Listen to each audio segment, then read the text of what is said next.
আজকে এত সকালে উঠেছি কি বলবো, আজকে অনেক সকালে উঠেছি। তো উঠে কিন্তু ওই যে আমার যাদের জন্য অপেক্ষা করছিলাম যে ওরা কখন আসবে।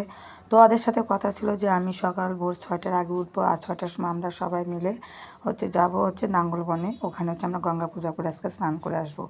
তো ওরা চলে আসবে, তো আমি তাই ওদের কথা মতো আমি উঠেছিলাম, কিন্তু ওদের কোনো খবরই নেই।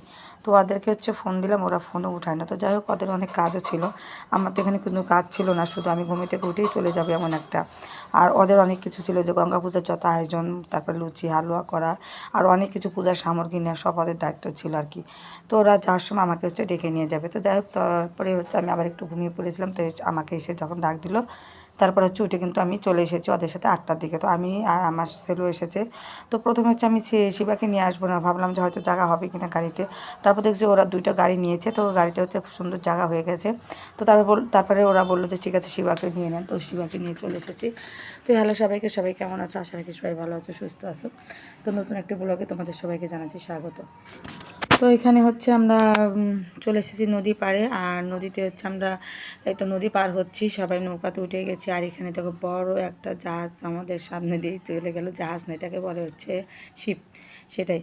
তো তারপরে সেখান থেকে আমরা নদী পার হয়ে আমরা দেখো ফাইনালি উঠে পড়েছি অটোতে। তো 2টো অটো নিয়েছি, একটা উঠেছে আমার যা, তারপরে কাকি শাশুড়ি, তো দেবর, ওরা সব উঠে পড়েছে। আর একটা আমি উঠেছি, আমার ননদ উঠেছে, তারপর আমার একটা যা আসে। তো যাকে আমরা সবাই মিলে, আমার ছেলেও আছে, ওর মেয়ে আছে, সবাই মিলে আমরা একটা অটো উঠেছি। তো বেশ ভালোই মজা হচ্ছিলো, সবাই মিলে একসাথে যাচ্ছিলাম।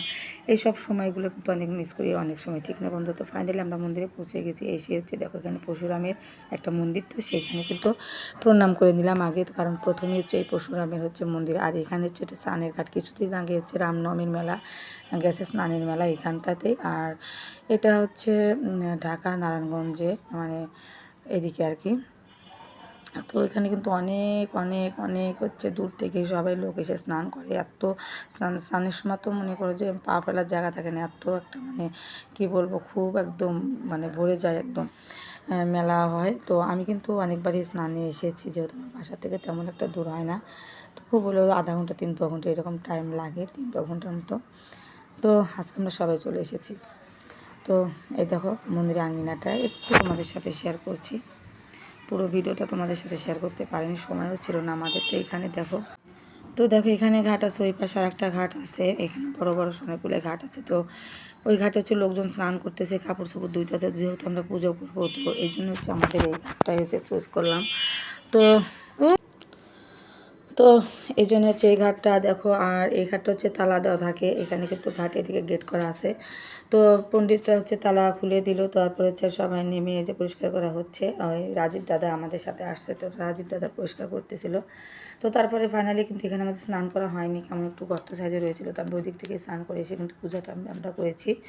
তো দেখো কস্তুরিগুলো সরিয়ে দিচ্ছিল, আর জলগুলো খুব কালো দেখাচ্ছিলো, যেহেতু কস্তুরি দেওয়া ভরা, এই জন্য জলগুলো কালো হয়ে গেছিলো। তো ফাইনালি এখানে দেখো গঙ্গা পূজার আয়োজন করা হচ্ছে। তো আমি কিন্তু এভাবে কখনো দেখিনি, প্রথম আমি দেখলাম এভাবে গঙ্গা পূজা করে। তো আমার এই ননাস সব কিছু আয়োজন করে দিচ্ছে সুন্দর করে। ও অনেক ভালো কাজ করেছে আসলে, এই ননাসটা না অনেক ভালো, খুব নিজের দায়িত্ব করে না অনেক কাজ করে। আমার ননদের বিয়ের সময় এসেছিলো, ও যদি না আসতো না, আমার ননদের বিয়েটা একদম বেকার। আমি একা কয়দিকে সামলাতাম বলো। তো সবাই তো আসে, কিন্তু কাজের কেউ হয় না ওইরকমভাবে। তো দেখো কি সুন্দর করে নিজের দায়িত্বের মতো কাজ করে দিচ্ছে। আমার ছেলের জন্য মানসিক ছিল গঙ্গা পূজার, আর আমার যার ছোটো একটা বাচ্চা হয়েছে ওর জন্য। তো দুজনের জন্য একসাথে পূজা করা হচ্ছে। আর ওই দিদি আমাদেরকে সুন্দর করে গুছিয়ে দিয়ে, তারপরে যত হালুয়া বলো, লুচি বলো, আর যত অ্যারেঞ্জমেন্ট বলো, সব কিছু সে নিজের হাতে একা করে আমাদের করে দিল। তো আমরা শুধু স্নান করে এসে, তো স্নান সেরে এসে কিন্তু আমরা শুধু পুজোটা দিয়ে নিলাম, আর খুব সুন্দর করে পূজাটা দিয়ে নিয়েছি, খুব তৃপ্তির মতো, খুব ভালো লেগেছে পুজোটা দিয়ে। আর গঙ্গা মায়ের কাছে ভুল টুটি অবশ্যই কিন্তু মাপ চেয়ে নিয়েছি। তো আমাদের পুজো শেষ হয়ে গেছে, এখন আমরা আরতি করবো। তো দেখো আরতি করার জন্য আমরা এই যে প্রদীপটা ঘি প্রদীপটা লাগানোর জন্য খুব ধরানোর জন্য খুব চেষ্টা করছি, তবুও বাতাসে নিভে যাচ্ছিলো বারবার। তো তারপরে দেখো তিনজন মিলে এরকমভাবে ধরে, তারপরে যে জ্বালিয়ে দুজন মিলে সুন্দর করে প্রদীপ নিয়ে একদম আরতি করলাম। তারপর সুমি আরতি করলাম, আমি আরতি করলাম। তো আরতি করার পরে এখন আমরা প্রদীপটা এই যে দেখো ভাসিয়ে দিচ্ছি। তো আর প্রদীপটা কিন্তু একদম শেষ পর্যন্ত জ্বলেছে খুব সুন্দর করে। তো যাই হোক বন্ধুরা, তো খুব সুন্দর হয়েছে আমাদের আজকের এই পুজোটা, খুব ভালো লেগেছে। তো এখন আমাদের পুজো শেষ, তো আমরা তারপরে কাপড় মানে ভেজা কাপড় আমরা রুমে চেঞ্জ করেছি একটু প্রসাদ সবাই মুখে দিয়েছি, দিয়ে প্রণাম টনাম করে এখন কিন্তু আমরা চলে যাব। তো দেখো আমি একটু প্রণাম করে নিচ্ছিলাম। তো মন্দিরে আসলে কিন্তু আলাদা রকমের একটা ভালো লাগে, মানে মনের ভিতরে খুব ভালো লাগে। তো এখন আমরা চলে যাচ্ছি। এই যে তো দুটো অটো আবার হচ্ছে আগের মতো রিজার্ভ করা হয়ে গেছে। তো আমরা এখন চলে যাচ্ছি। যে কাকি শাশুড়ি আমার আগে আগে যাচ্ছিলো। তো এখন গিয়ে অটোতে বসবো। আর অটোতে বসার পরে না যে এমন একটা মানে বসতে গিয়েছি, তখনই দেখেছি খুব সুন্দর একদম বাংলা ছায়াছবি গান লাগিয়েছে অটোওয়ালা। তো যাই হোক ভালো লেগেছিলো। তো সবাই মিলে বসে একদম ফুরফুরা মেজাজে চলে যাচ্ছিলাম বাসায়, কারণ স্নান করেছি আর অনেক দিন পর মানে নদীতে হচ্ছে মানে ডুবিয়ে চান করেছি। গা হাত পা একদম খুবই হালকা লাগছিলো, মানে খুব ভালো লাগছিলো। আর এরকমভাবে স্নান করলে কিন্তু খুবই ভালো লাগে। অনেকদিন পর বাবার বাড়িতে যখন যাই তখন এইভাবেই স্নান করি। তো এখন আমরা চলে যাচ্ছি। কি সুন্দর দেখো কস্তুরি ফুল ফুটেছে, আমি তোমাদের সাথে একটু শেয়ার করলাম। তো ঠিক আছে বন্ধুরা, আজকের ভিডিওটা কেমন লেগেছে অবশ্যই কমেন্ট করে জানাবে। আজকে গঙ্গা পূজাটা সবাইকে জানাচ্ছি টাটা, বাই বাই।